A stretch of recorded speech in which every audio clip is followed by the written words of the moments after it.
Hi, everyone. Looks like we're having some people joining in now. Welcome to today's Cataloging Friday webinar. Um, my name is Rhiannon Williams, and today I'm joined by Kim Mumbauer.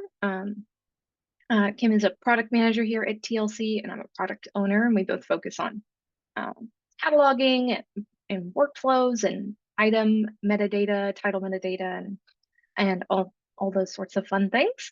So today we are going to be talking about some data quality maintenance tasks and some of the tools that we have available within library.solution to help you complete some tasks to help maintain some high quality title metadata to make sure that your materials in your collection appear accurate and are easy to find and discover by your patrons or customers. So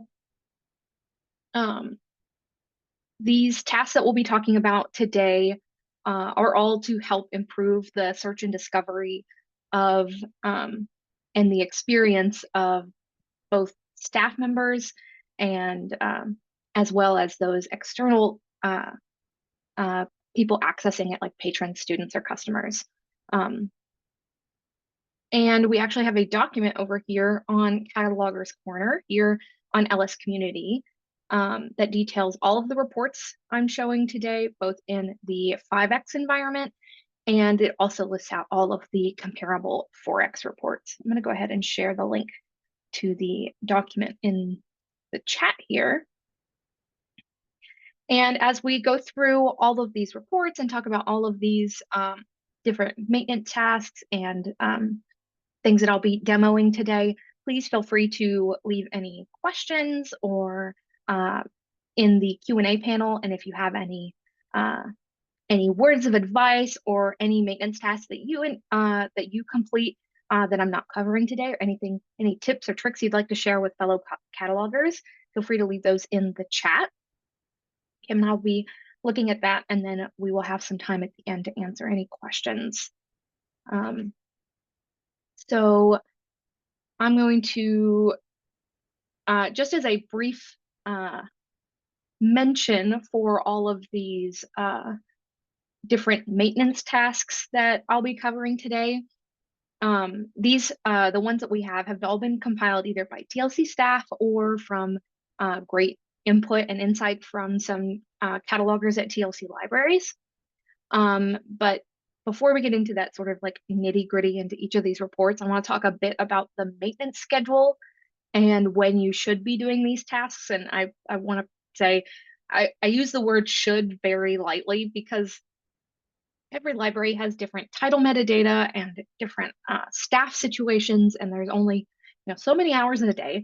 So our recommendation is that these tasks occur on a regular basis, but what that regularity is, what time interval is going to be totally dependent on your particular library, your staffing situation, your workload, and all of the other things you have going on and your collection in general. So some of these tasks may be better suited to be completed more on an annual basis, while others may need to be more frequent on a quarterly or a monthly basis.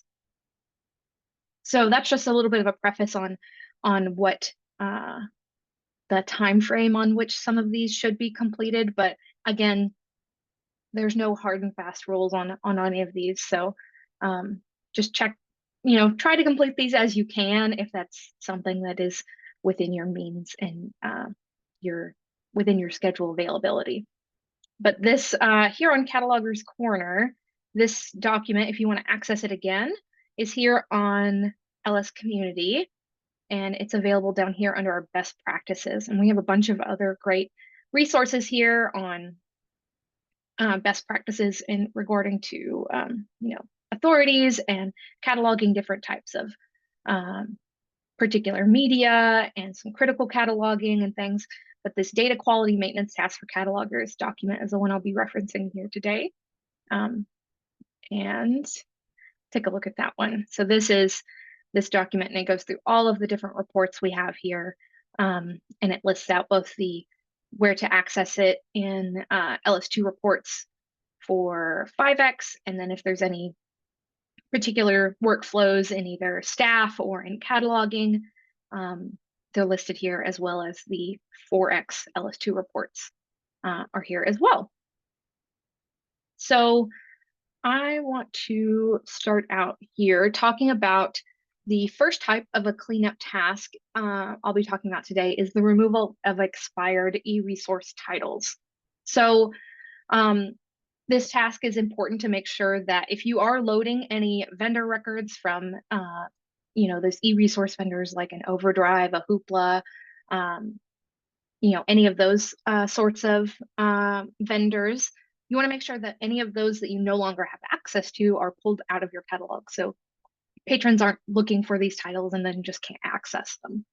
And the easiest way to get these expired titles out of your catalog is to get that list of expired titles directly from your vendor.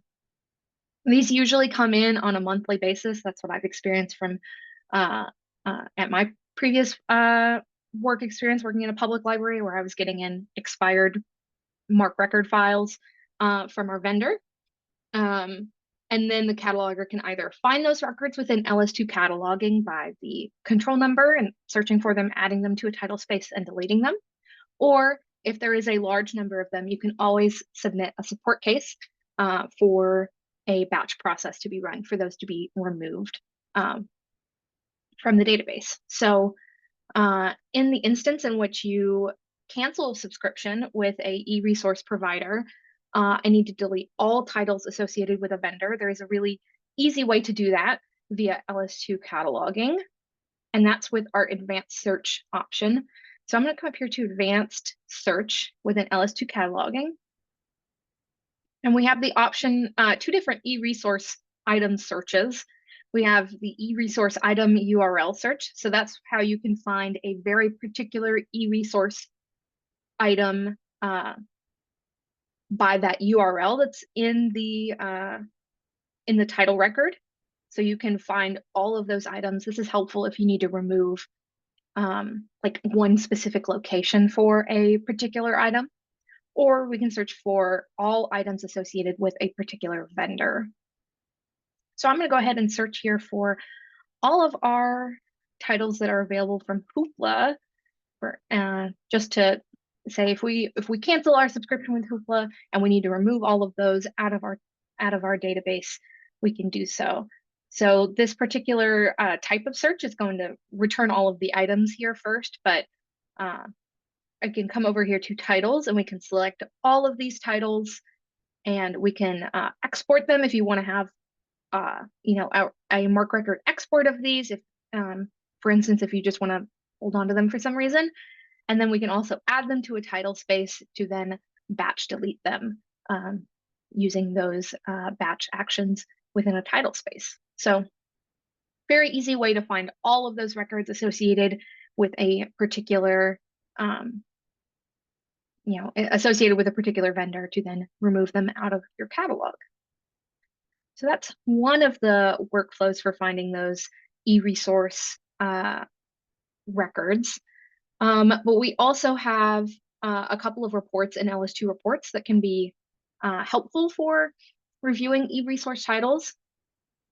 I'm going to pop over here to LS2 reports, and I have a whole bunch of different reports here open today. I've already went ahead and ran them because it takes quite a while to run each of these in succession.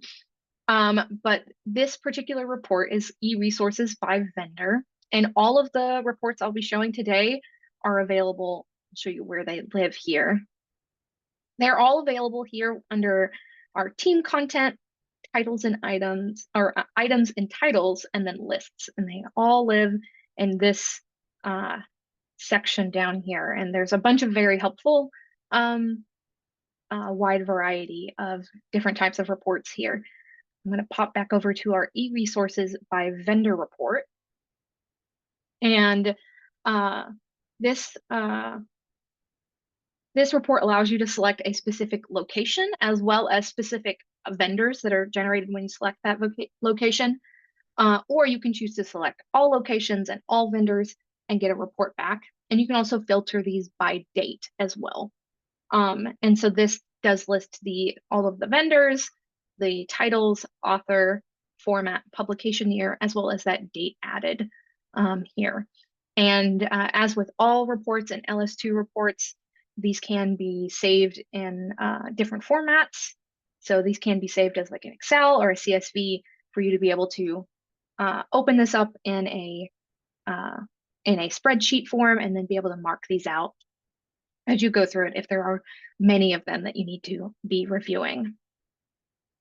There is also a report electronic resource titles, and that reports back all of your e-resource titles for the whole system. So that is one of the options that we have here.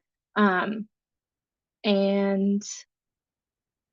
that's a brief overview of sort of the options for finding those e-resource titles by vendor and going through all of those. So the next cleanup task I want to talk about is reviewing titles to make sure that they are the correct material format record. And this helps ensure that these records show up in the catalog and in searches with those items appearing as the correct material format. So these can all be reviewed within LS2 cataloging by format and by owning collection. So I'm going to go ahead and show what that search looks like here. I'm back here on our advanced search page, and we can search for title records by format. And we can search for something like archival and mixed materials. And I just want to note here, this is something that you may have come across in LS2 cataloging and noticed, but the search results within LS2 cataloging work sort of top down. So the results for a format like ebook are going to give you those that are listed specifically as ebook, as well as those broader electronic format terms, like computer file or video game. They're broader than ebook. And this can be helpful for looking at that wide array of titles to make sure that you're not missing anything. But there are some more specific searching options available within LS2 staff that I'll demonstrate here. So if I go ahead and search here in ebook, I can search here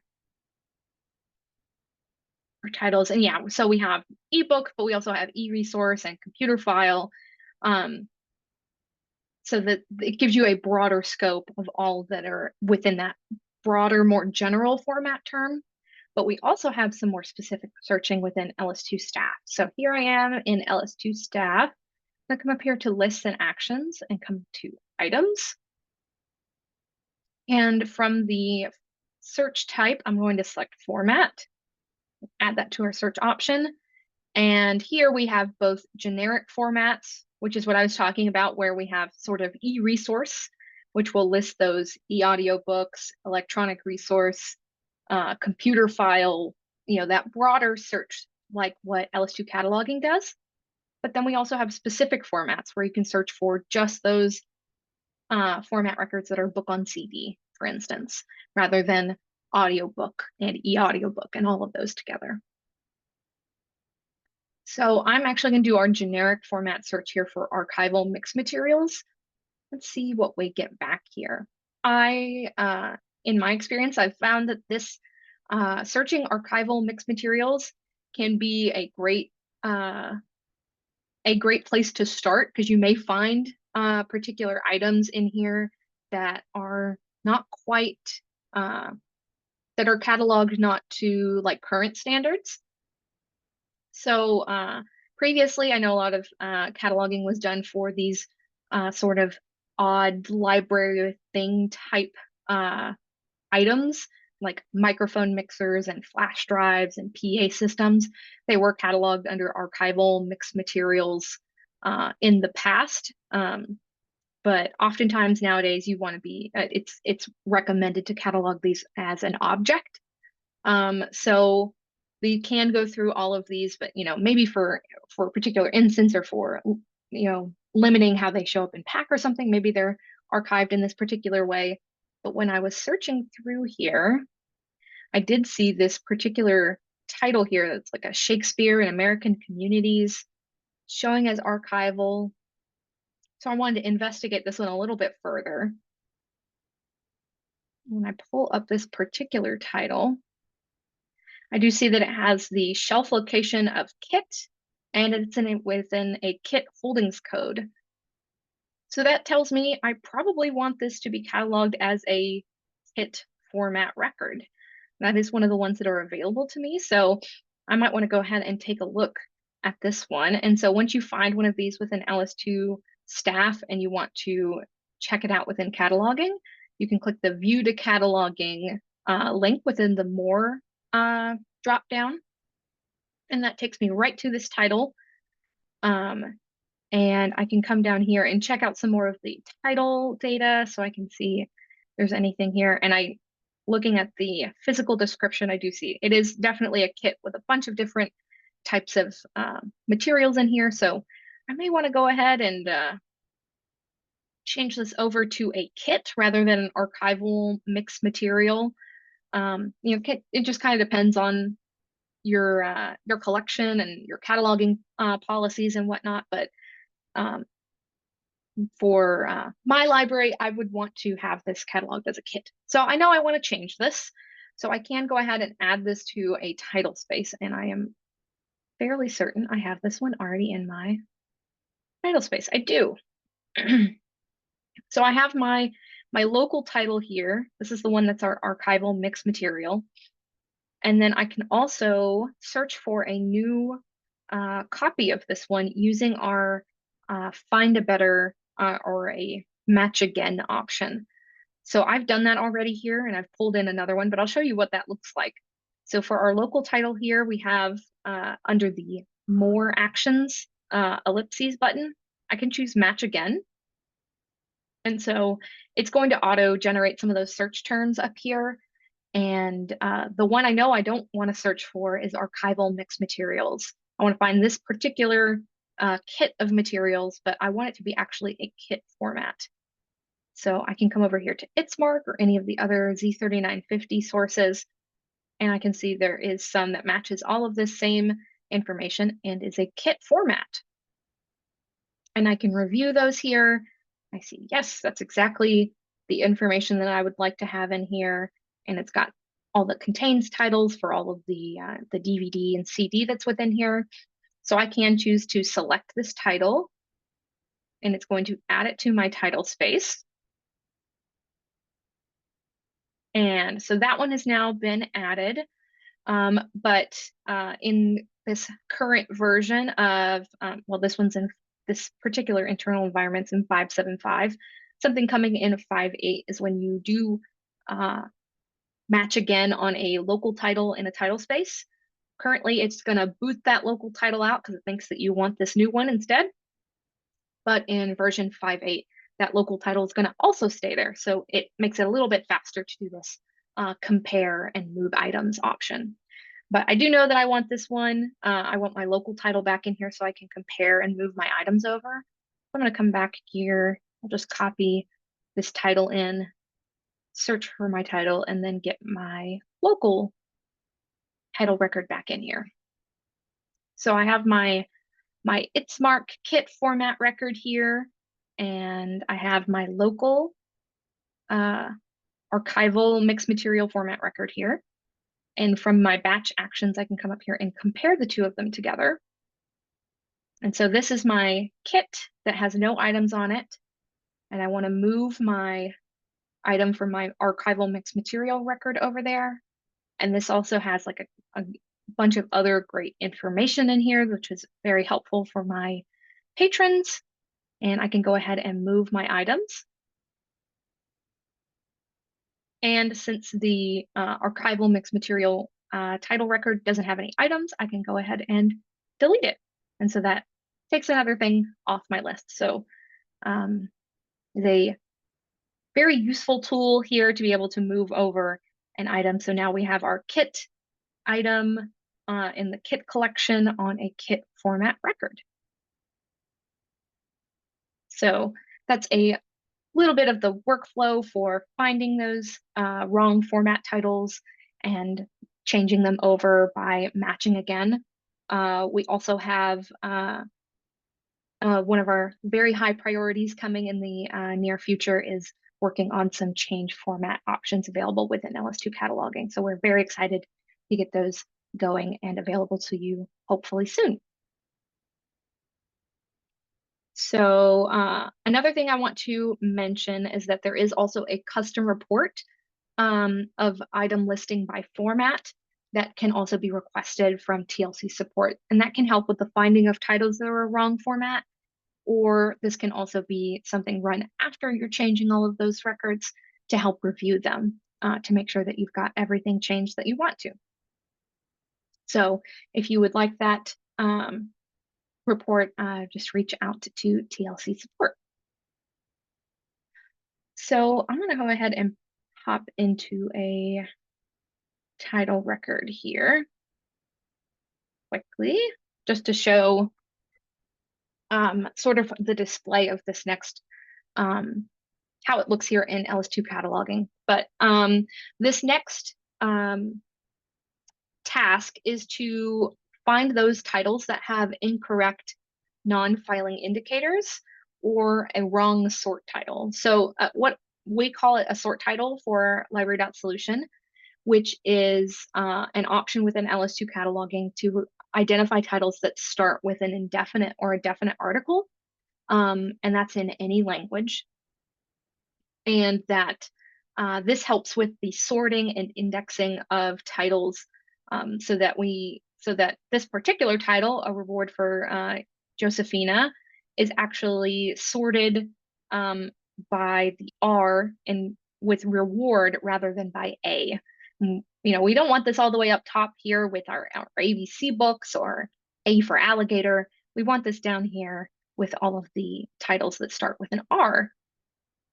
And this is used by, and this is the amount of characters to skip in the beginning is denoted by that non-filing indicator that's in either the first or second indicator position for some title fields.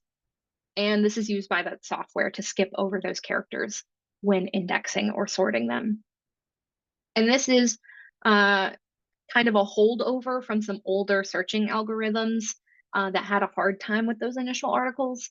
But searching has improved quite a bit from when this was designated for MARC records back in 2003. So this has become a little less important for some types of searches, but this is still really helpful for indexing and sorting across various areas of library.solution, especially for non-English language materials. LS2 cataloging does have an automated process to correct non-filing indicators for English language materials. But you know, sometimes titles may fall through the cracks, or there may be some miscatalogued things within the record itself, just from, you know, if someone was cataloging with a particular template and it was in there, that sort of a thing. And then for other language materials, they may need to have a sort title added. So there are a number of fields within LS2 cataloging that utilize this sort title option, and that is our main title here, as well as the main title, a contains title, a key title, and translated title are the ones here in our main title section that all have a sort title. I'll show you that, and that's denoted by the little checkbox down here. And then also down here in our series and uniform title section, series titles can also have a different sort title as well as uniform titles. So those are the ones denoted here within LS2 cataloging and by MARC standards to have a sort title. And there is a very helpful report within LS2 reports to find those that have a potentially incorrect non-filing indicator. So we'll hop over to that report. So this report is titles with a potentially incorrect non-filing indicator. And this lists out the first and second indicator for the 245 field, and then all of the 245 field data, and then the title control number over here. So you can looking through this list, we can see if there's a 0, that means that it's not it is not ignoring any initial characters here. And I know that for some of these, I definitely want to change that. There are some that will definitely need to be changed so that they are correctly sorted and indexed. And for titles in a language that you are a little less familiar with, there is a very helpful tool from library or from the Library of Congress. And I'm going to go ahead and copy this link here into our chat. This is a appendix on initial definite and indefinite articles in a very long list of languages. So this is a super helpful tool. This is something I have bookmarked, so I always have access to it whenever I'm looking at cataloging and looking at some title records. So this is something that is very helpful for looking at those initial articles and seeing if they are potentially incorrect from this report here. And so I've gone ahead and pulled out a couple of titles out of this report to show, to give an example for either changing a record that needs a new sort title designated or one that has one incorrect. So I have this title here on sharks, and this is a Spanish language title. And I'm a little bit familiar with Spanish, but I double checked with my list from Library of Congress, and I do know that the los here and this space between those two words does need to be accounted for and marked as non-filing characters. So I can add that to my title record by checking the different sort title box. And the way that this works is I can actually just go ahead and delete that information, so the LOS and that space character before the title, and I can go ahead and save as a draft. And the system is going to compare those two fields, see how many characters are missing from this title compared to this one, and then it's going to add that number of characters to that non-filing indicator space. So this is just a quick way. You don't have to mess with any indicators in the mark record or anything. And it's a more intuitive way of understanding that, we want this title to sort by the T rather than by the L. So that's how you can add a sort title here in LS2 cataloging. And we can see here in our mark view, there we go, that in our 245, now we have a 4 for a second indicator. So it is going to skip over these 4 characters and is we sorted by the T in that title. I'm going to come back here to my title space and show another example of a something that might come across in your titles with a potentially incorrect non-filing indicator report. That report is a mouthful. So this title I found, it has in the mark view, we have a 245 second indicator of 4. So this one it is ignoring the SOLA in solar, which I know we definitely don't want. We don't want this sorted under the R. We want it under the S, under solar. So the way to correct this within our title is actually just go ahead and add back in those characters from the main title to here. You don't want to uncheck this and then save it, because it's just going to add it back in because the mark record hasn't actually been changed. It's just going to be like, oh, you just unchecked it. You meant to add this back in.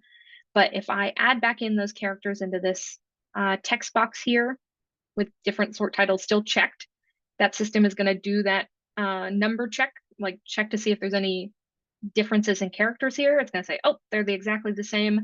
I'm going to add 0 to that second indicator spot. So I'll go ahead and save this. And now I can see that different sort title is no longer checked. We don't have it. We don't have another text box down here. And when we come up to our mark view, 245 second indicator is now 0. So we went ahead and corrected that. Super easy and fast process to do. And then, of course, we can republish this title so that those changes are sent out to LS2 PAC.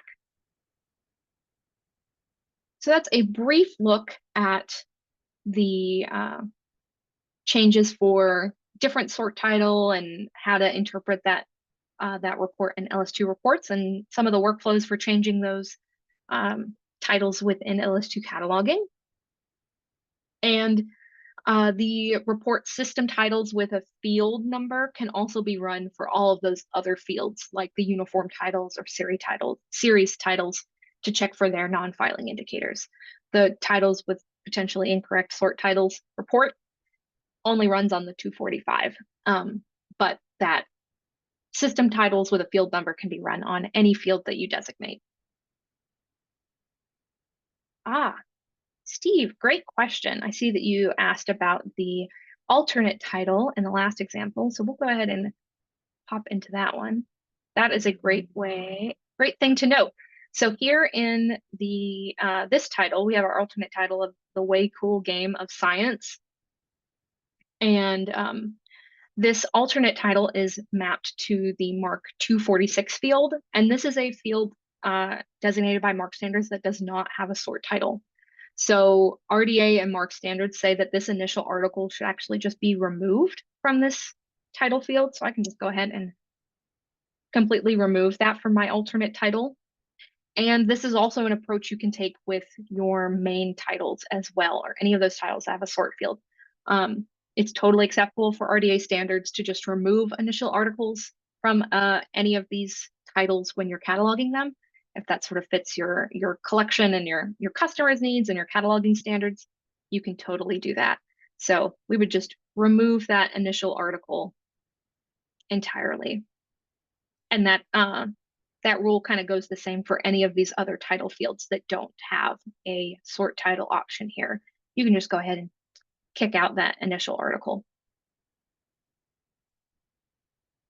All right, so that's all about sort titles and the options we have available within LS2 cataloging and the reports. Now we're going to hop over to another title metadata maintenance task, and that's for checking titles in your collection that should have a series title in them but do not. And this is technically looking for those that should have a series title in an 8XX or one of those 800 fields, the 800, the 810, or the 830. But that field is actually missing from the record. And having the series title information in one of those 800 fields ensures that that title is under authority control, as opposed to the 440 field, which is not under authority control. And that ensures that all of those books in the series are found together within LS2 PAC. They're all grouped together and are easier to find for your customers or your patrons. And the way we can find those is using the report titles missing a field in LS2 reports. I'm going to pop over here to LS2 reports again and show titles missing a field. So I ran this report already, and it has you select a specific location as well as a collection code, and you enter in a particular field number. I chose 830 since that's your main series title field. But you will also find that when you are looking through these, you may find some titles here that have series information in one of those other series information fields, either the 800 or the 810. Depending on which one you're adding in here. You may find that it has one of those, but the thing what we're particularly looking for are titles that only have a 440 series title field, and not one of the authority controlled ones. So the report here lists our title, our control number, as well as our handy little link to LS2 cataloging. It is a great tool, especially if you're running it on small collections and one location at a time, and you can just work right here from the output in LS2 reports and hop into each one of these titles as you go. And very helpful little tool here. And I did choose our fiction collection here at this school because a lot of my series are within our fiction collection. And this particular task of finding those titles that need a 830, an 800 series is going to rely quite a bit on your familiarity with your collection and naming conventions of titles within a series. So I usually find that these like very vague, broad titles like a giant problem are usually something within a series because the series title will give some more context to it. And the example I've gone ahead and checked earlier.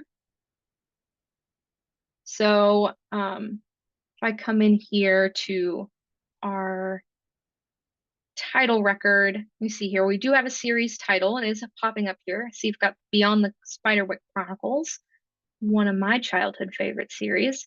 If we come in here to our mark view and I look here, we see, okay, so I have a 490. So again, that's another non-authority controlled field. And I don't have an 800 series down here. So I want to make sure that I go ahead and find a appropriate either local verified authority or an ITSMARC authority so that I can add in a 800 one. And once I click down here, and it does give me an alert that this is an unverified authority.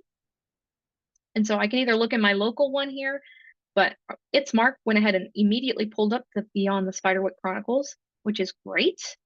So I can go ahead and add that and save this as I'm gonna go ahead and save it as a draft to my title space. And now you can see that my alert goes away. And if we check our title record, our 490 is still here. It doesn't remove that from our title record, but I can see that down here in our 830, we now have this here with an authority control number. And so now these are all going to be linked together in LS2 pack, and I can search for them also by series here within LS2 cataloging or in LS2 staff. So that's a very quick way at changing the series title here within a title you find in that report. So that's all about finding titles missing a series authority controlled series field. The next data maintenance task is all about, there are 3 different reports I'll be talking about, and those are reports that are finding something wrong with a title's ISBN. So they're going to look, these reports look at titles that have an invalid length ISBN, duplicate ISBNs, or titles that are missing an ISBN. So this particular workflow of using these 3 reports can be very helpful for customers who are using Syndetics enhanced content, since the matching of that enhanced content to a title record is based off of either an ISBN or a UPC within the title record in that standard number section.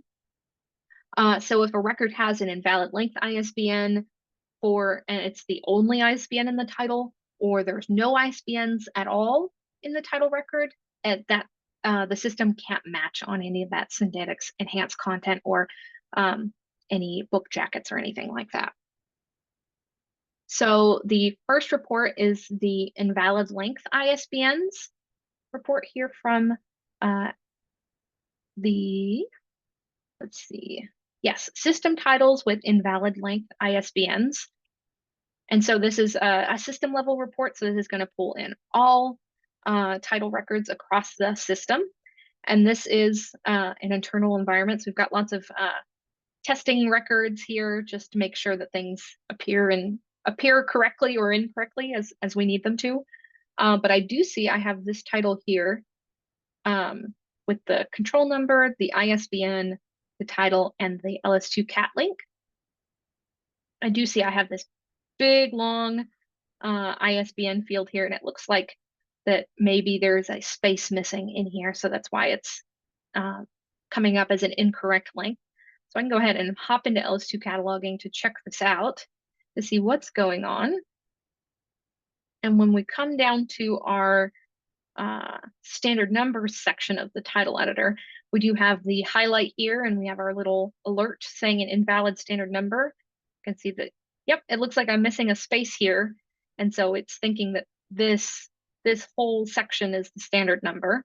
And ISBNs are either 10 or 13 characters long. So this was a little bit too long for what it was looking for LS2 cataloging's automatic process.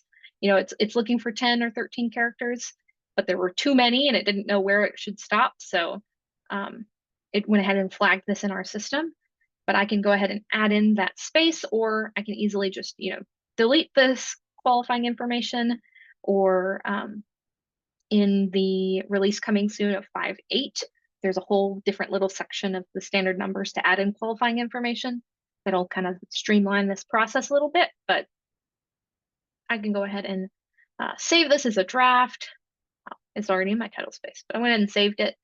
And when we come down here to our standard numbers, now I can see that my alert is gone because the system now can see, that's what the standard number is supposed to be. And this title does have another ISBN here, so it was already matching on some enhanced content. But if this one was missing and it was just this incorrect length, it wouldn't have been able to match on any of that enhanced content. So that's the workflow for changing invalid length ISBNs. So the next report I want to talk about are duplicate ISBNs. And this is, again, a system level report. So this will pull back all titles in your system.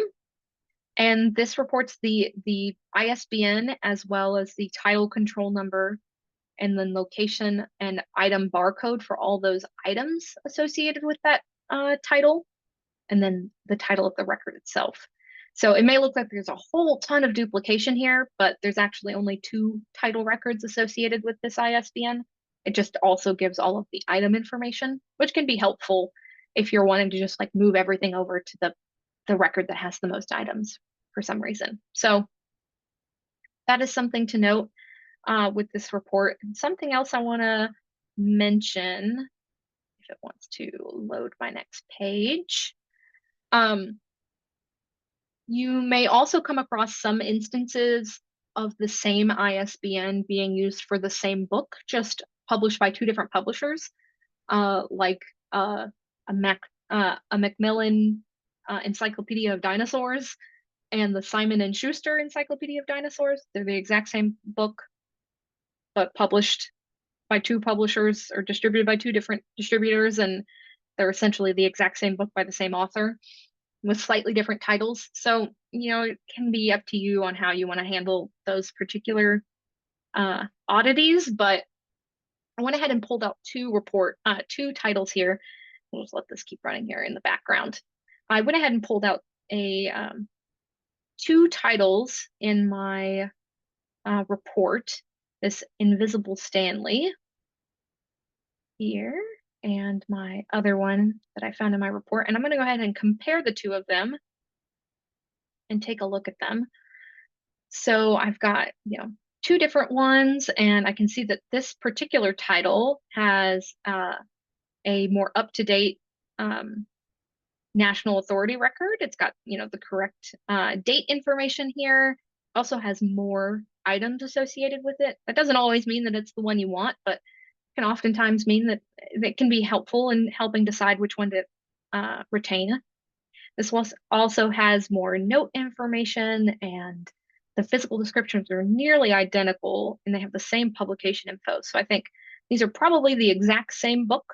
And I can see that some of these standard numbers are the exact same too, which is why they showed up in our report. So say this is the title record I want to hold on to, and I just want to move all these items over. So I can set this as my target, and I can select all of my items here and just go ahead and move them like we did earlier. And since this one is empty, I can go ahead and delete it. And that takes one of these titles off of my report, which is super handy. And now I can see that all of these items are all here on this one title. So that's a little bit of a look at all of these duplicate ISBNs and how you can handle them. And the final ISBN report are it is titles missing ISBN by location. And this is a location limited report. And this particular report is looking at those fast ad titles across different fast ad statuses, whether they are marked for an upgrade, they have been upgraded, say don't do anything to them, or those that are marked to be deleted. And this is looking for those that don't have an ISBN for those different statuses you choose. And as I said, this one is location limited, so it can be helpful for kind of divvying up those the task into different locations, or you can select all locations and all statuses. So you can, again, export it into an Excel or a CSV to check it in a spreadsheet to mark them off as you go. And when I ran this, I chose statuses of upgraded. So those were fast ad titles that already did match on another one. Fast ad upgrade status, meaning it's still marked in the queue to be upgraded if it can find a match.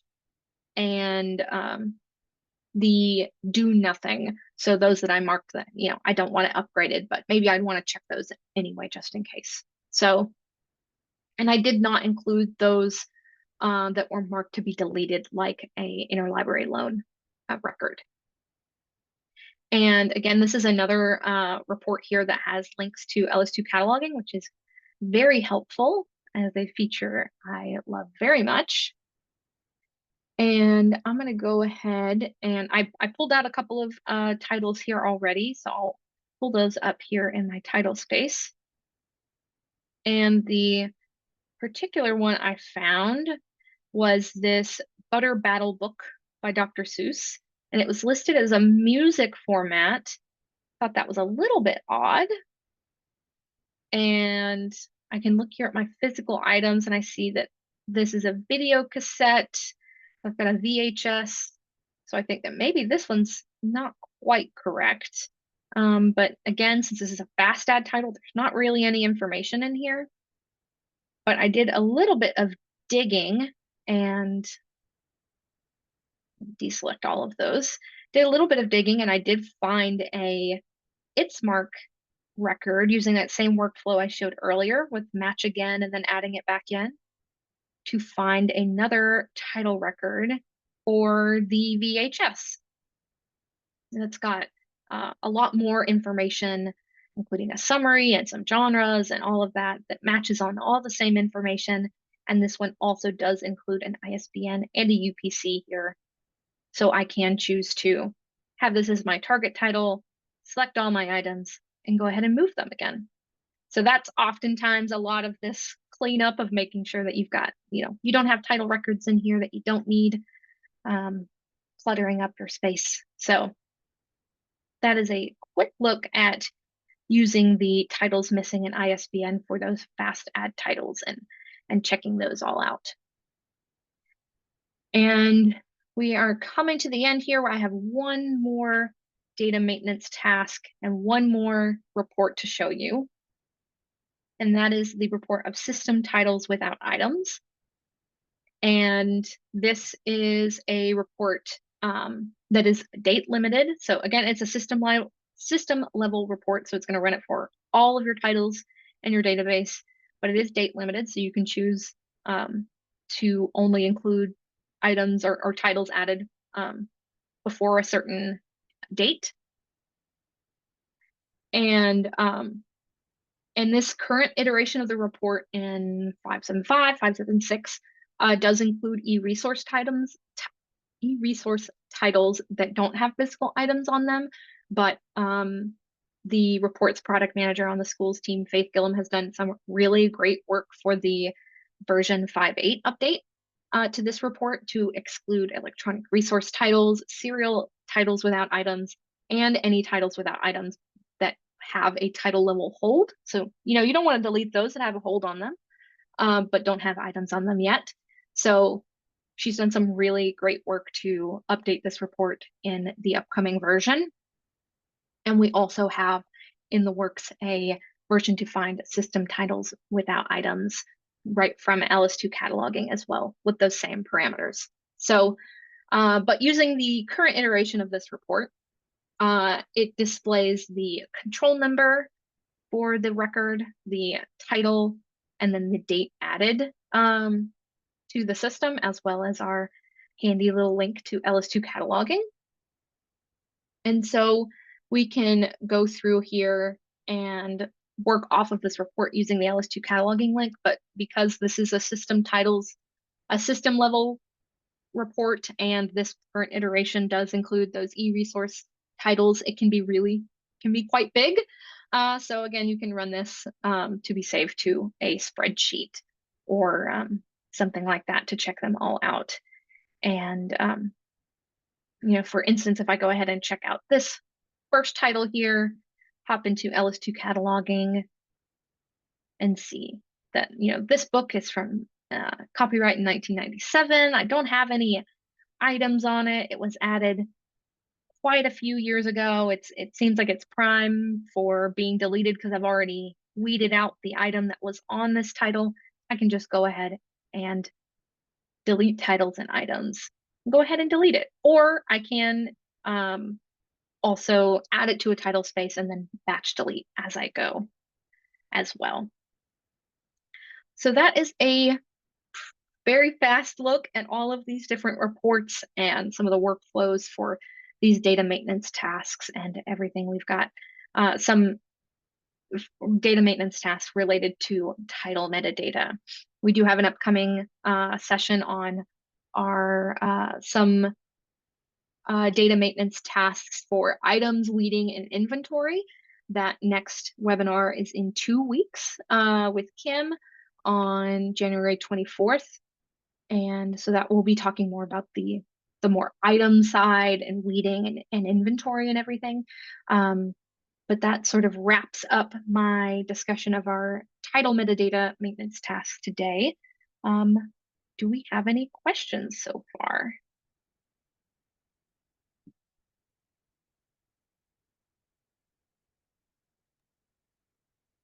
Sorry, I was so busy typing. No, you're fine.